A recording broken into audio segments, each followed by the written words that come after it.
ebalulekileyo. Sithetha ngomoya oyingcwele namhlanje. Nje kambalwa ungubani umoya oyingcwele, usebenza kanjani, ukuze kuthini, intoni isizathu sika Holy Spirit, why simdinga uHoly Spirit, ufike enze ntoni ebomini bethu, lithini lona izwi likaThixo ngomoya oyingcwele. Wakufika empilweni yomuntu umoya oyingcwele, kwenzeka ntoni, kuye kwenzeke ntoni empilweni yakhe umoya oyingcwele, ngoba kunomsebenzi owenzayo umoya oyingcwele nxa ufikile empilweni yomuntu. That is why ethu Yesu nxa ke hambayo andinishiyi nodwa, I will ask my Father to give you another advocate, umoya oyingcwele ozohlala nani anifundise zonke izinto. Uthi uPawulos efika kwisixeko esithile, ufika amaKristu ekhonza enqula, ufika ubuza umbuzo, nakholwayo nje, because laba bantu bayabonakala bebekholwa besindisiwe, kodwa ikhona lento ishotayo. Uyababuza kuba njengoba nisindisiwe okanye nikholwa ningamaKristu, nake namamkela na umoya oyingcwele. Bathi besethayo zange sive nokuva yokuba kukhona umoya oyingcwele. uPawulos wabona ingozi, ngoba ubona abantu abaza kwehluleka ngaphandle kwamoya oyingcwele, ubona abantu abazawunikezela ngaphandle kwamoya oyingcwele, ubona abantu abazaba inhlupho ngaphandle kwamoya oyingcwele, ubona abantu abazawu-acta isalvation ngaphandle kwamoya oyingcwele, ubona abantu abazawusindiswa namhlanje nxa besenkonzweni, nxa bephumile insindiso ingabikho ngaphandle kwaHoly Spirit. Wayibona kuyingozi ke lento. uPawulos uthetha amazwi, uyababuza uba nakholwayo nje, nake namfumana, nake namamkela na umoya oyingcwele. Bathi zange sive nokuva yokuba kukhona uHoly Spirit owamkelwayo likholwa. Kwabonakala kuyingxaki lena, because kaloku uYesu ngelixesha behambayo uthe ndizawucela omnye umthetheleli ahlale nani, ozohlala nani. Lithi izwi lenkosi ke seke bayala ukuthi baze bahlale eJerusalem, bangenzi into, bade bembathiswe, baxhotyiswe, bambathiswe amandla. Malibonke igama lenkosi. Masifunde ke, sawuqala ukufunda kwincwadi kaMateyu, Matthew chapter number 12. Sawufunda chapter number 12 verse number 32. Incwadi kaMathew chapter number 12 verse number 32. Matthew chapter number 12 sifunde verse number 32, because wonke umuntu uthi unomoya oyingcwele. Lithi izwi nxa uvayo namagqirha athi nxa kethethayo namhlanje uthi umoya oyingcwele, nasenkonzweni kutshiyo kuthiwa uthi umoya oyingcwele. Na kubonakale ngokuba thina sisoyika sometimes ukuthi uba uthi umoya oyingcwele mandithi, because wazubusensitive balento, wazubusensitive kuba umoya oyingcwele awugalathi nje nakanjani, ngoba wazizwi. Matthew chapter number 12 verse number 32. Matthew chapter number 12 verse number 32 ufundeka ngolhlobo kule version yesiXhosa. Othe wathetha ilizwi elichasene naye unyana woluntu uyakuxolelwa. Othe wathetha ilizwi elichasene naye unyana woluntu uyakuxolelwa. Kodwa othe wathetha elichasene nomoya oyingcwele akayikuxolelwa kweli phakade nakwelizayo. Kangangoba isensitive indaba kamoya oyingcwele. Ndiye ndoyike ke nxa ndibona abantu besenza nje, bethi uHoly Spirit uthe mandinxibe leni, kodwa uboma Nkosi yami noba utshilo kodwa akasinawumphikisa ngoba uthi kuthi umoya oyingcwele. Kodwa izwi lenkosi lithi othe waxoka. Umuntu othe waxoka ngomoya oyingcwele, lithi iBhayibhile akayuxolelwa kweli phakade, akayuxolelwa nakwelizayo. Lithi izwi lenkosi ke nxa ufunda Holy Spirit, othe wathetha amanga ngendodana, lawo ungathi uthi uYesu uthe mhlawumbe uphinde uxolele, kodwa oxoke ngomoya oyingcwele, lithi iBhayibhile lowo akayuxolelwa kweli futhi akayuxolelwa nakwelizayo. Masifunde ke incwadi kaIsaya chapter number 20, Isaiah chapter number 29 verse number 13, ngoba le ndaba kamoya ingcwele kuyabonakala uba indaba esensitive kakhulu.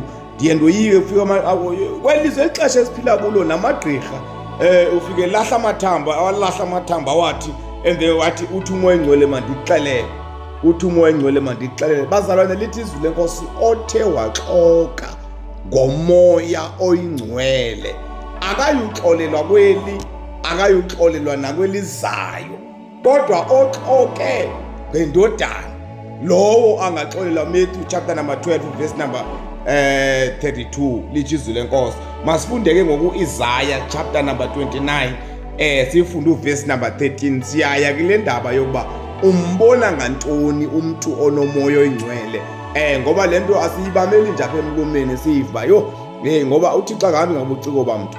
Singayithetha siyicikozele, siyithethele kamandi, siyithini, kodwa uba siyaxoka ngaye sisengxakini. Isaiah chapter number 29 sifunde uverse number 13. Isaiah chapter number 29, Isaiah chapter number 29 sifunde uverse number 13. Lithi izwi lenkosi ku-Isaiah chapter number 13, suke nje inkosi yathi, aba bantu basondele kum ngomlomo, bandihlonela ngalo umpaku. Uyasiva isiXhosa?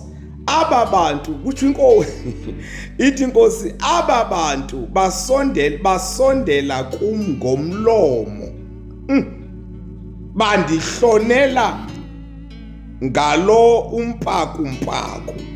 Inhliziyo zabo zona zikudele inkolo yabo imi ngeziqelo kuphela.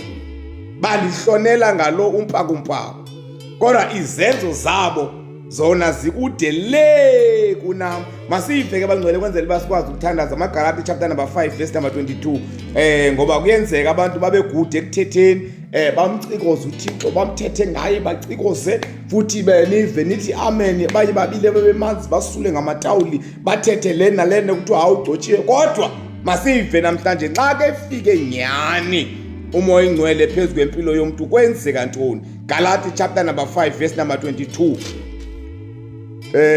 uverse number 22 ufundeka ngolhlobo, umoya kaThixo nesimo somntu. Umoya kaThixo nesimo somntu. Na umoya kaThixo xa kefikile emntwini kuba khona utshintsho olukukhona. Akakwazi kuphila ngendlela ebephila ngayo izolo xa sowufikile umoya kaThixo. Noma ngaxoka umuntu wathi umoya engcwele uthi, kodwa xa zingekho ezi ndawo sizawuzifunda apha njengangokuqonda uba lowo uthetha into engekhoyo ngomoya engcwele. Uyaya kuMatthew chapter number 12 elithi izwi lenkosi oxoke ngomoya oyingcwele akayuxolelwa kweli lizwe akayuxolelwa nakwelizayo. Sifunde kaMaGalati chapter number 5 uverse number 22 ufundeka ngolhlobo, nazi ke zona iziqhamo zomoya, luthando. Esokuqala luthando. Xa ufikile umoya kaThixo emntwini, lo mntu lowo uba nothando. Yemani umoya kaThixo xa ufikile, noba ubukhohlakele kangakanani, noba ubunenzondo kangakanani, noba ubaqaphukela kangakanani abantu, kodwa xa ufikile umoya kaThixo uba nothando. Uba ngumuntu otyekayo, ubukade usoyikeka ngabantu kuthiwa lo mntu hayi, kodwa xa ufikile umoya kaThixo emntwini uba nothi. Nazi ke izinto, malibonge igama lenkosi, umoya kaThixo nesimo somntu. Verse number 2, nazi ke zona iziqhamo zomoya. 1 luthando, 2 luvuyo, ijoy, umoya kaThixo ufika umenza umuntu ube nejoy.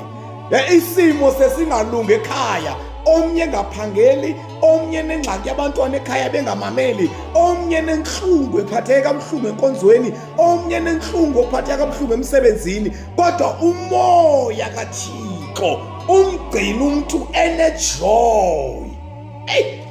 Nazi ke zona iziqhamo zomuntu ofikele zikamoya kaThixo nxa ufikile emntwini. 1, uba nothando.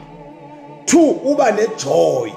Lo muntu lona noma seke senkonzeni lokho enesmile man, wonke umuntu ngasangathetha naye, wonke umuntu angathi ngoba unomoya kaThixo. Now ndifuna ke ngokusasahlukana uzibuza umbuzo ba ubani lona sidawo nomoya kaThixo, uthetha ngelwimi, ushumayela kakhulu, wenza konke into ethile, uthetha ngelwimi ezintsha, wazi amaBhayibheli kakhulu, kodwa nxa umjonga yakanathando lo muntu. Lo muntu lona akanajoy, lo into equmbile nje engaqheleke eyoyikekayo. Lithi izwi lenkosi umoya kaThixo xa ufikile emntwini uba nothando. Umoya kaThixo xa ufikile emntwini uba nejoy. Isimo sesingalunganga but abe novuyo, abe nojoy, ngoba ufikelwe ngumoya kaThixo. Izinto sezingalunganga but abe nethemba nje ngoba umoya kaThixo ufike wenza ijoy, ufike unikeze uthando. Yes, masive sesithathu. Makalali chapter number 5 verse number 22. Lithi ke ngoku noxolo, abe noxolo umuntu onomoya kaThixo. Yebazalana umuntu onomoya kaThixo uba noxolo. Peace, uba noxolo. Futhi aphe ehamba khona nje ufuna kube khona uxolo. Aphe ehamba khona akatyali ingxabano. Aphe ehamba khona utyala uthando. Aphe ehamba khona utyala ivuyo. Umuntu onomoya kaThixo. Nothi lo fake-wayo ngabantu athi nomoya kaThixo ngoba Thixo akakhohlakalanga kanje. Lo muntu akanamzondo engaka. Bophi lo moya kathetha ngawo kaThixo. Ewe siyaziva ilwimi ezezintsha azithethayo but aziveli the fruits of the spirit. Kanjani esithi unomoya kaThixo abe nenzondo engaka, axabanise kangaka, angabi nathando, angabi najoy? Hayi bazalwane, funeke sijonge ngeyona nto funeke siyijongileleyo emntwini, umuntu othi unomoya kaThixo. Umoya kaThixo bazalwane awuthi uhlabelela kakhulu, ube yiworship eyaziwayo enkonzweni, kuthiwa bafike yena hayi Thixo, hayi akahlabeleli. No. Umoya kaThixo ume wodwa, uthi iziqhamo zikamoya kaThixo. Bazalwane, lithi uqala luthando, luvuyo, uba novuyo. Izinto sezimshaya but abe novuyo. Seke ngevika mandi but abe nejoy because unomoya kaThixo. Lithi lesithathu luxolo, uba noxolo nabantu bemzonda, ene-evidence yokuba laba bantu bayenzile le muntu. Unesho akathethi ndiva. Akathethi ndiva kuthiwa wenze into ethi. No, uyayazi. Ubani uyenzile le nto but abe noxolo man. Malibonke igama lenkosi. Ngoba izwi likaThixo ngumoya kaThixo nxa ufikile emntwini ufika menza abe noxolo nabantu, abe novuyo. Uyeke lona umoya kaThixo ashumayele kakhulu uphuma kwakhe uboma Thixo ngonyama le, akaxoki kanje, akanamona kanje, akaphixanisi kanje, akanaxolo, akanathando, akanajoy. Bophi lo moya kaThixo othi ungenile?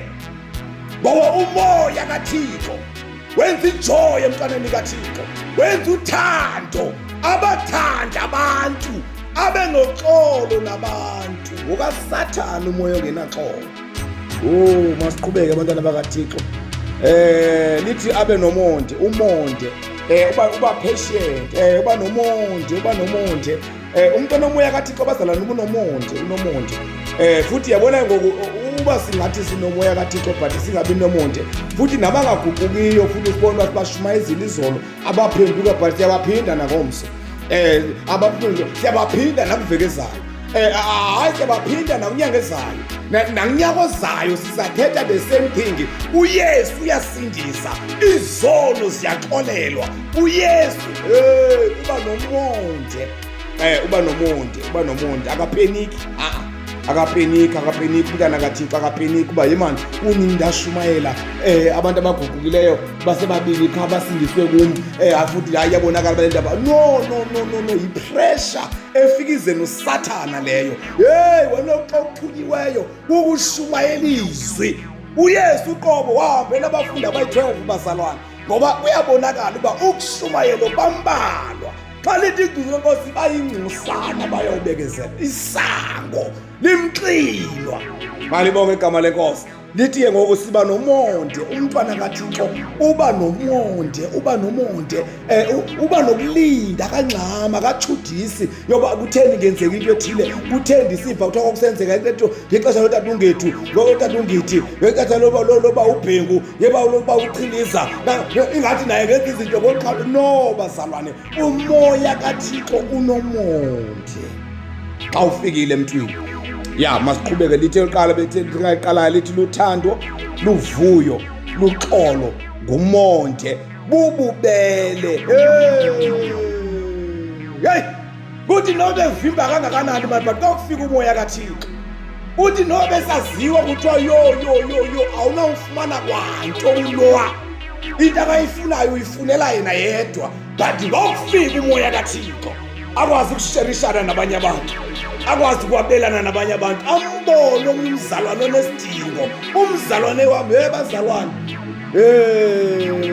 madoda bazalwane kwixesha esiphila kulo linzima umzalwane wakho uyambona benxibe leni into ecaweni kuveke ephelile uyambona usanxibe le nto nale cawe elandelayo uyambona usanxibe le cawe nale nyaka every Sunday lo mzalwane uyambona unxiba isihlangu esigqabhukileyo unomoya kaThixo unepere zezihlangu endlini yakho ziyi-10 ziyi-5 zintathu 4 unomzalwane okhonza naye wena uzibona ungcono wena but lo ukhonza lithi izwi lenkosi akufika umoya kaThixo siba nobubele kunento esithi masiphe kunento ethi masinikele asipushwa no asipushwa ngamadoda hayi asipushwa ngamadoda athabiziyo asiphusha sifuna imali asibiza imali up caba sawukhonza kabuhlungu ngendaba yabantu besifune no ukufika kwamoya kaThixo uyaziyela epokothweni yakho ukufika kwamoya kaThixo uyaziyela nje umsebenzi kaThixo uyawusupporta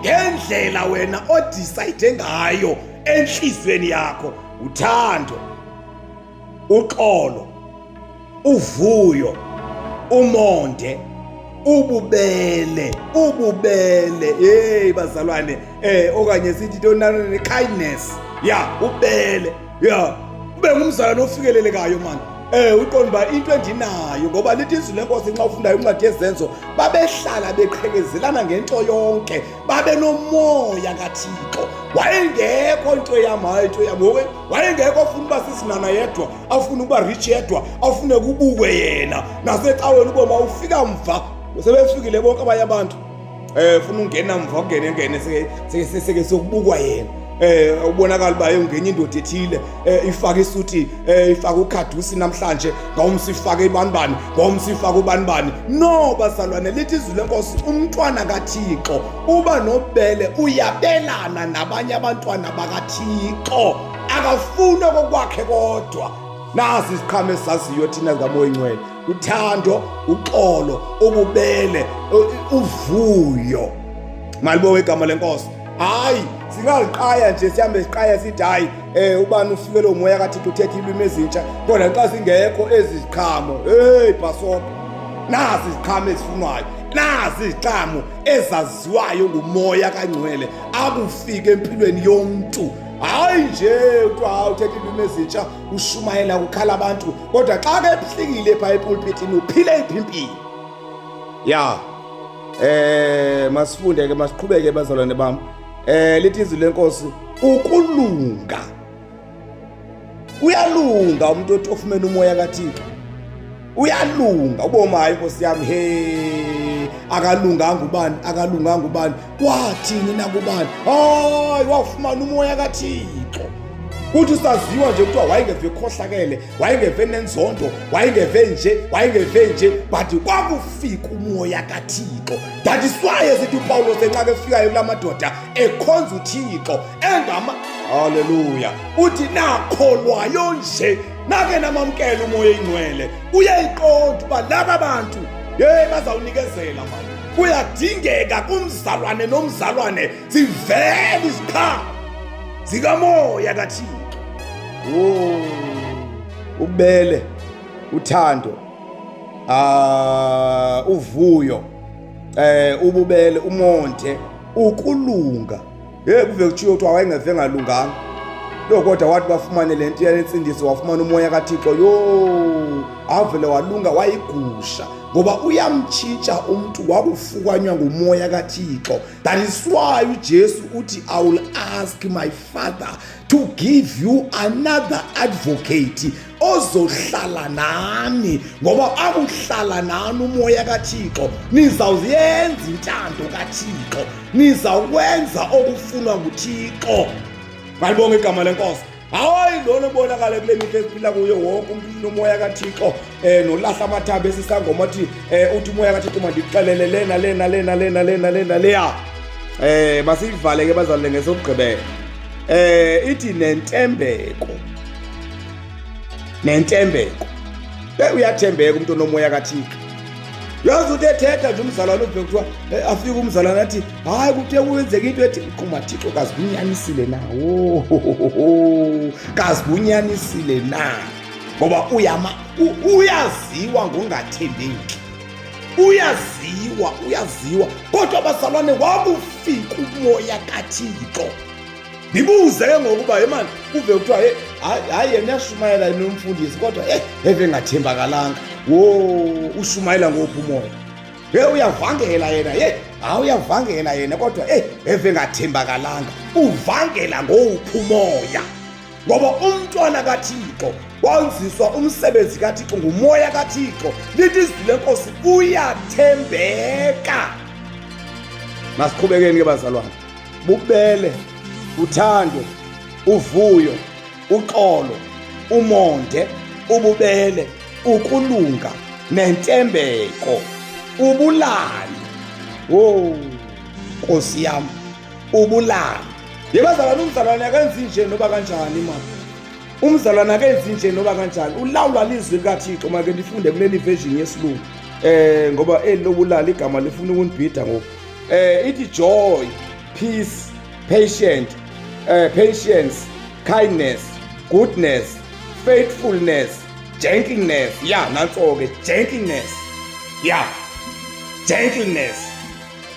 Ziziqhamo ezo zikamoya oyingcwele. Uba nomonde umntwana kaThixo, uba nothando umntwana kaThixo, uba noxolo umntwana kaThixo. Akakhohla xa kufike umoya kaThixo. That is why siye nomthandazo nje ikholwa nekholwa malimfumane umoya oyingcwele. Malibonge igama lenkosi. Ngoba uthi uJesu ethetha nabafundi bakhe uthi nihlale nilinde eJerusalema nide nihlelwe nefumane umoya oyingcwele. Ngoba bayakwazi namhlanje bashumayele but bengefumananga umoya oyingcwele. Bazawehlika epulpiti zingaveli iziqhamo ezi zifunwayo lizwi lenkosi. Malibonge igama lenkosi. Joy, peace, patience, kindness, goodness, faithfulness, gentleness, self-control. Ube kwazi ukuzinqanda man. Lenza umoya kaThixo wenza umzalwane akwazi ukuzinqanda, akwazi ukuzibamba, akwazi ukuzithiba. Ngoba abazalwane masiyithethe inyanga lokusithi singabantu. Malibonge igama lenkosi. Singabantu. Uyabona inyama le. Inyama le and inyama iyaxhaka.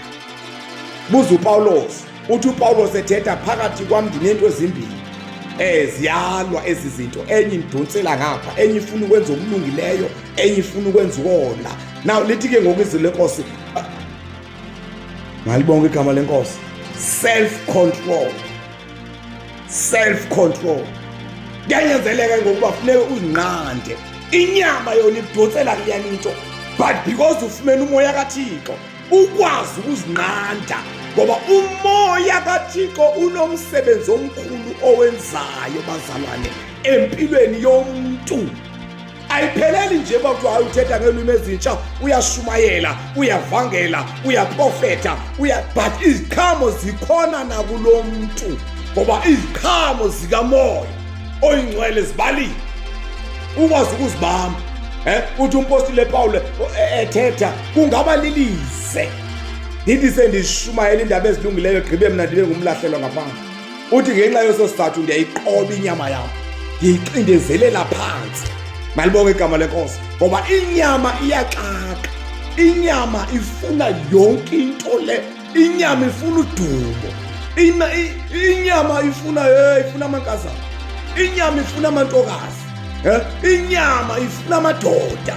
Inyama ifuna udumo. Inyama ifuna ibhiya. Inyama ifuna utywala. Lithi izwi lenkosi ke ngoku uPawulo sendiyayiqoba inyama yami, ndiyiqindezelela phansi, ilawuleke. Lithi izwi lenkosi self control. Malibonge igama lenkosi. Umzalwane kufuneka kwazi ukuzinqanda. Sisemisebenzini, sisemisebenzini nje, ufike emsebenzini kufaka imini skate ikomba imododa kodwa nxa unomoya kaThixo waqomba isuka. Use-shopping center, use-mall, ufika ujongayo, hey man, ngoba kusagqokwa namhlanje. Ayancitshwa abazalwane, masiyithetheni inyani. Ayancitshwa. Obheka nje emall nje ufika ubona hayi noba kuthiwa into ziyafana. Hayi bona zonke into zingaphandle kulona umuntu, kodwa sibanjwa ngumoya kaThixo. That is why uPawulo sethi nakholwayo nje nake namamkela umoya engcwele, ngoba nizawukhukhuliswa zinto zelihlabathi. Ngalibonga igama lenkosi. Kodwa umoya kaThixo xa ufikile empilweni afika akwazi ukuzinqanda. Uve kuthiwa hayi umfundisi umithisile kodwa unonkosikazi. Hayi bazalwane, mengekho umoya kaThixo kulo muntu lowo mali. Umoya kaThixo ukwazi uve kuthiwa awukhulelisile. Unosana apha enkonzweni. Kanjani indoda kaThixo? Umfundisi, umpostile, ubhishophi bayakhulelisa namhlanje ngoba bashumayela bengenamoya kaThixo. Umoya kaThixo. Umoya kaThixo. Umoya kaThixo. But the fruit of the Spirit is love, joy, peace, patience, kindness, goodness, faithfulness, gentleness, self-control. Malibonge igama lenkosi. Hayi asiva kuthiwa hayi asiva kuthiwa hayi ushumayela kakhulu nomoya kaThixo. No, uyakwazi ukushumayela but engenamoya kaThixo. Liciko uzambona nxa kehlebha ipulpit ubone uba hayi ngumzenzisi lo, uzonda abantu, ukhohlakelela abantu, akakafunyanwa ngumoya kaThixo. Umoya kaThixo bazalwane xa ufikile ukwazi ukuzinqanda, ubathanda abantu, ubaxolela abantu. Awubaxoleli ngoba usithi hayi mhlambe ngenze bakayenzanga nje into ethile. Baxolela, uyazi uneshow, uyazi uba uyenzile, futhi uneproof uqomba nantsi le nto uyenzile ubani. Nalibonge igama lenkosi, ngoba unomoya umoya kaThixo. Bazalwane bami, naku ke ngoku masifunde ngokuncwadi ka-Isaya chapter number 29 verse number 13 okugqibela. Sikwazi uba sithandaze. Lithi ke ngoku izwi lenkosi, suka ke inkosi yathi aba bantu basondele kum ngomlomo, bayathetha kakhulu ngomlomo. Kutsho inkosi basondele. Ewe ndiyabeva bona bayathetha kakhulu. Bandihlonele ngalo umpaku. Ibeka ngolo hlobo ke bazalwa nasondini. Sezixhosa sikhona, isixhosa sitsha esi. Sithi bandihlonele ngalo umpaku. Bayathetha ngomlomo, kodwa masiqhubeke nayo. Kodwa inkolo yona inkolo yabo imi ngeziqhelo kuphela. Inkolo yabo ime ngeziqhelo kuphela, bakhonza ngokuqhela. Yebazalwane, singamkhonzi uThixo ngokuqhela. Singamkhonzi uThixo ngokuzazi uba hey man, mna ndiyakwazi ukuthetha, mna ndiyakwazi ukwenza leni into, mna ndiyakwazi, ngoba uyawuthi kanti so uyenza nje uyenza ngalo umpaku. Awuyenzi uyenziswa nguThixo. Lithi izwi lenkosi, suke ke Isaiah chapter number 29 verse number 13. Suke ke inkosi yathi aba bantu basondele kum ngomlomo bathetha kakhulu, bandihlonela ngalo umpakumpa. Inhliziyo zabo zona zikude le kunami, inhliziyo zabo zikude kunami, kodwa hey indlela abathetha ngayo unganethemba uthi hey bafikele. Malibonke igama lenkosi. Now ndifuna uqinisekisa ke mntana kaThixo ungothuswa ngabantu athi umuntu akwabi namoya kaThixo wena kwathethe nangelwimi ezintsha. No bazalwane, siyeva umoya kaThixo. Nazi iziqhamo mama siyithethe bazalwane. Kukho into ezimbili eziza nomoya oyingcwele. One, umoya oyingcwele xa ufikile emntwini uza negift. Nalibonge igama lenkosi. Okwesibili, umoya oyingcwele xa ufikile emntwini ziyavela iziqhamo. Kodwa ke namhlanje asithethi ngegift ngoba abantu bayakwazi ukusebenza nangokuhlakanipha kwabo bathethe but bengenawo umoya oyingcwele. Nalibonge igama lenkosi. Now nansi eyona ngqoxoxo Magalati chapter number 5 verse number 22. Umoya oyingcwele iziqhamo, uxolo, uthando, ubele. Bazalwane, singathetha ngelwimi ezintsha kubonakala ngoba kuyabonakala masithethe nje bazalwane ba izipho igifts zona sawushiya, kodwa kuyabonakala ba ukwenza kwethu nokusetshenziswa kwethu kokona sawungena nako ezulwini. Nakholwayo nje nake namamkela umoya oyingcwele bathi zange sive nokufa. Lithi izwi lenkosi, I will ask my father to give you another advocate. Ndawucela kubawo aninikeze omnye umthetheleli ozohlala nani, ngoba usisidingo kuyikholwa nekholwa umoya kaThixo. Lithi izwi lenkosi nxa ufundayo lithi uYesu wababizela kuye abafundi bakhe wabanikeza amandla, emveni koko wabandulula mabahambe bayoshumayela babuye bethetha ubungqina uba ezazinto bezisenzeka Nkosi ungekho zenzekile noba ungekho, besenzeka ukhona zenzekile noba ungekho. Kuyabonakala uba umsebenzi kaThixo ukuze ukwazi ukwenza uwenzisisi uthi noba sowushaya zizinto uthi into lento singarivesi nje.